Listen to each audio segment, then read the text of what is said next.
Good evening and welcome to this week's national news segment brought to you by L28 News. I'm your host, Jacobo Garrido, and tonight we dive into three major stories shaping our nation's future as State Farm pushes for higher fire insurance rates, Trump deports alleged gang members to El Salvador, and U.S. airstrikes hit Iran-backed Houthi rebels in Yemen. Let's dive into this week's episode. All that and more when we return. Stay with us. L28 National News starts now.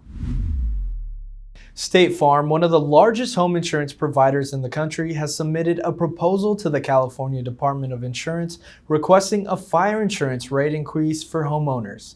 The company argues that escalating wildfire risks driven by climate change and increasing property values have resulted in substantial financial losses, making their current rates unsustainable.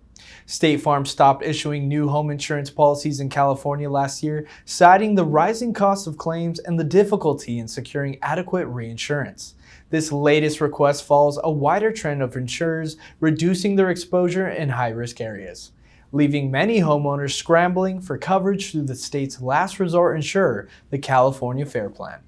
Consumer advocacy groups are pushing back against the proposed hike, warning that it could price many homeowners out of the market, forcing them to either pay exorbitant premiums or go without coverage altogether. The California Department of Insurance has yet to approve the request but is under pressure to balance industry concerns with consumer protections.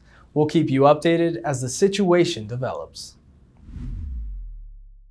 In a highly controversial move, the Trump administration has deported 238 alleged members of the Venezuelan criminal gang Tren de Aragua to El Salvador. The decision comes despite a U.S. court order that sought to block their immediate deportation, with critics arguing that many of the individuals lack proper legal representation and may not have had confirmed gang affiliations. President Trump defended the action by invoking the 1798 Alien Enemies Act, stating that the gang was carrying out an invasion against U.S. territory. This is the first time in modern history that the act has been used in such a manner, raising constitutional concerns over executive overreach. El Salvador's President Nayib Bukele confirmed that the deportees were transported directly to the country's Center for Confinement of Terrorism, a controversial high-security prison known for housing thousands of gang members under strict conditions.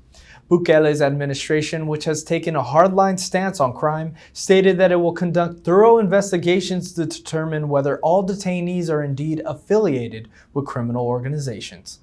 Human rights organizations and immigration advocacies are demanding more transparency, with some questioning whether all those deported had due process or were simply caught in a sweeping immigration raid. Meanwhile, the move has received strong support from Trump's base, who view it as a decisive action against gang violence.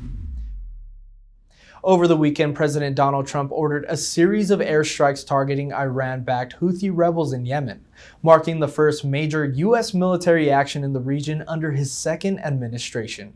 The strikes, which were carried out by the USS Harry S. Truman Carrier Strike Group, targeted Houthi military sites, including missile storage facilities and command centers.